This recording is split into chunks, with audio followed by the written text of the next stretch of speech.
What is going on, YouTube? In today's episode of Rad Dad Life, we're going to be talking about should beginners go to SkyPark or any kind of mountain bike park, or should they stay at their local trails?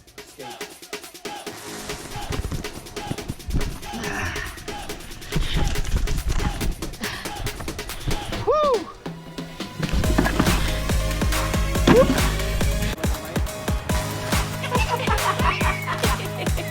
Ready?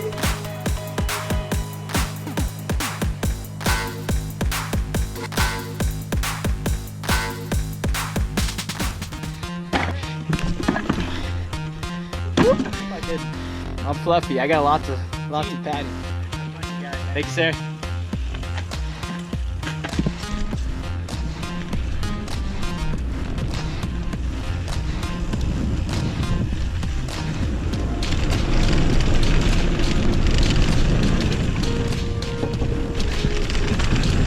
Left is easier? All right. Woo!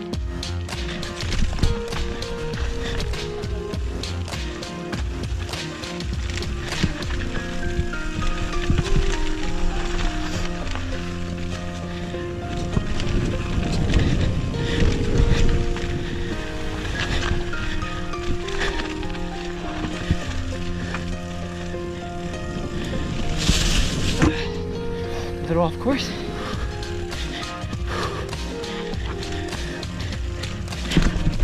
Oh, little love tap.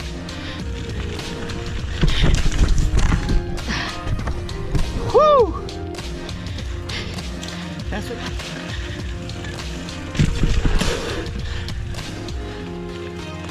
All right, better.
Mullet power! Mullet power!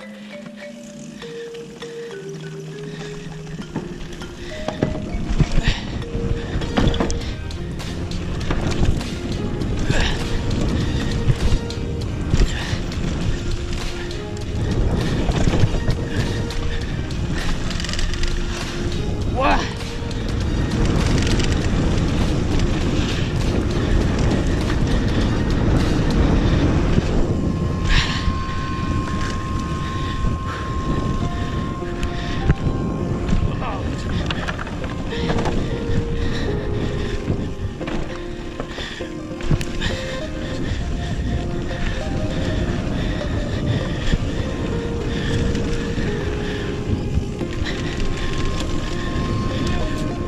That shit is so intense. That's okay.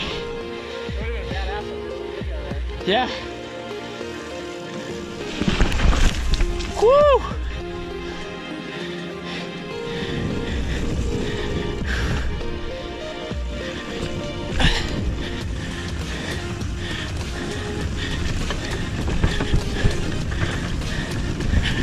Woo! Shit!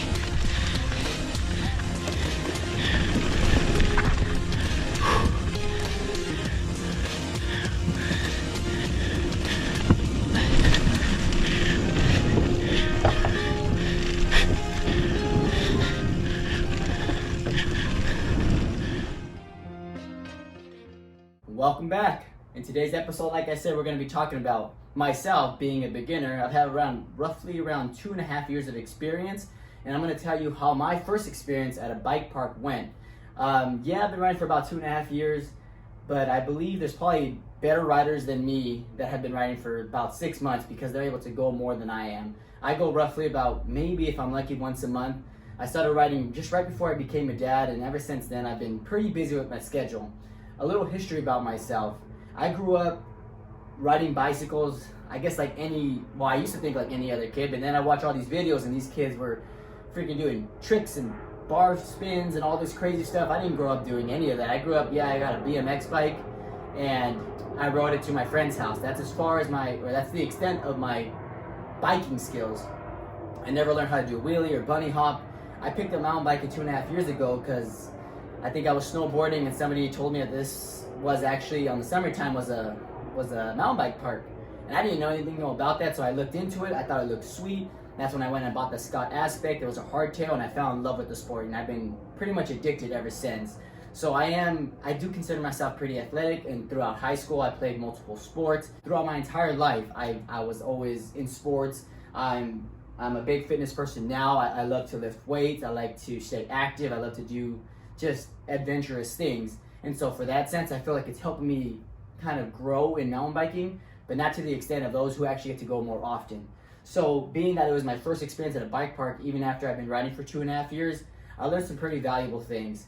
Here's some tips that I learned. I have them written on the board, so if you see me going back and forth, it's because they're written over there. From a beginner's perspective, this is what I felt really started to help me become a better rider. Honestly, I believe that if you fully commit to any of these features, if they're a drop, if they're gaps, if they're tabletops, if you commit, yeah, there's a chance you may get hurt, but also there's a chance that you may land it and grow from that experience to know like, hey, if I launch this or I send this gap or I send this and I land too nose heavy, you can figure out the problem is you're probably not lifting your bike up or you're not doing the correct form, or you even record yourself like I do to help me become a better rider.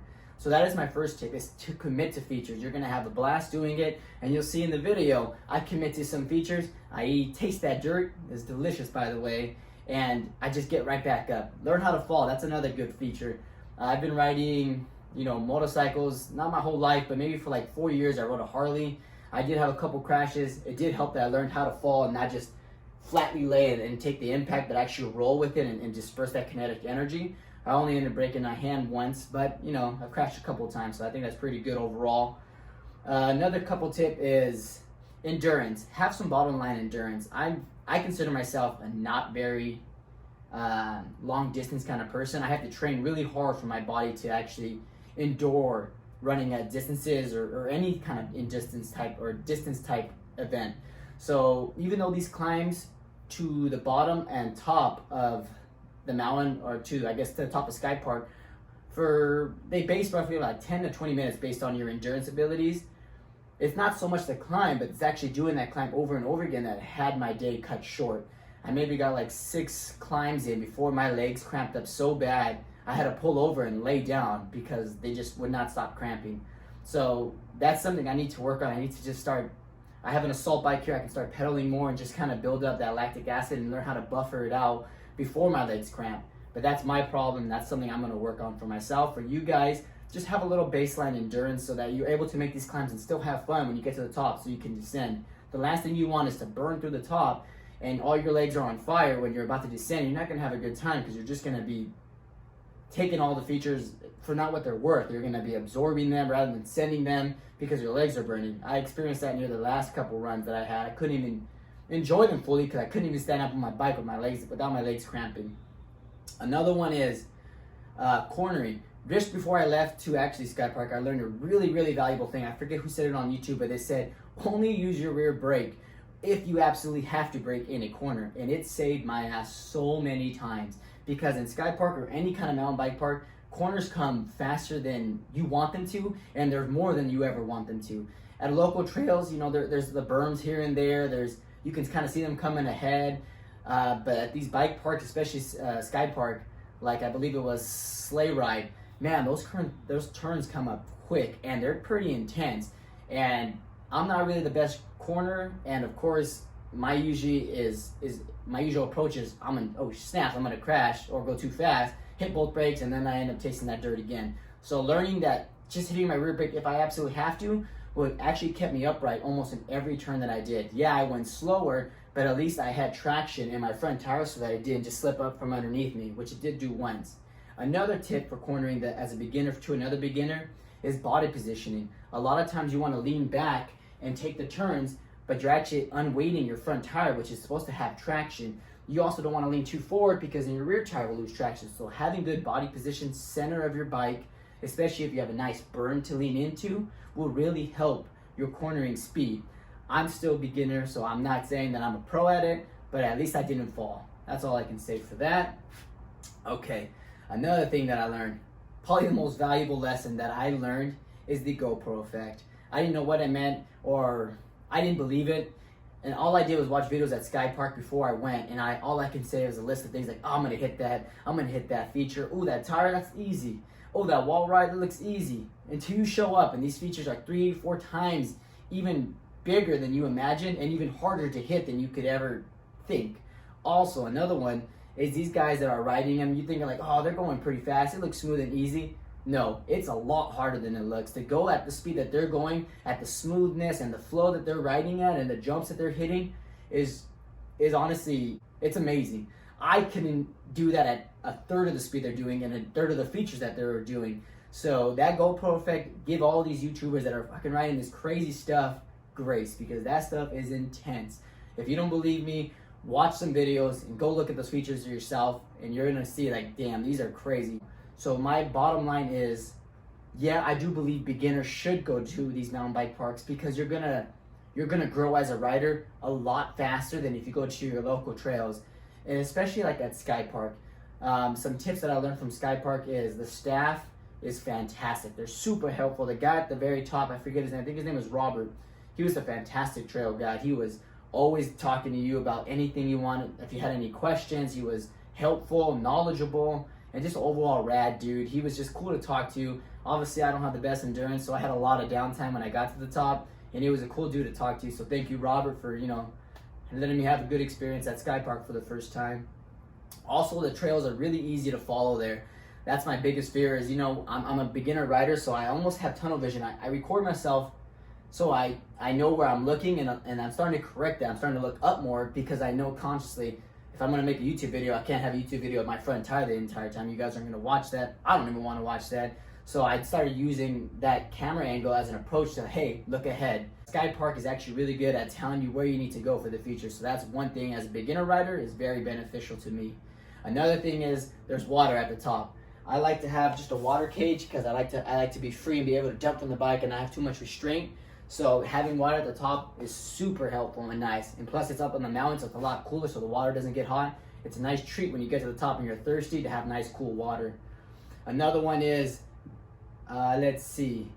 Oh, just a little tip from the car to where you have to hike your bike to actually start the climb is roughly around 10 minutes, just in case, just if you guys want to know, like, hey, I got to go back to the car to get my patch kit or whatever the case, I can go back to it. It'll be easy. If you're willing to walk your bike 10 minutes or about 10-15 minutes, then you can. I wasn't willing to, so I brought everything with me. Let's see, anything else? Oh, and the most important thing that I learned is I got a day ticket, and you can actually make that day ticket turn into an annual pass, which I did. I had so much fun. I bought an annual pass. I had to. It was just a blast. I just want to be a better rider. I want to go hit bigger features. I want to clean them. And as always, thanks for watching, and have a rad day, guys.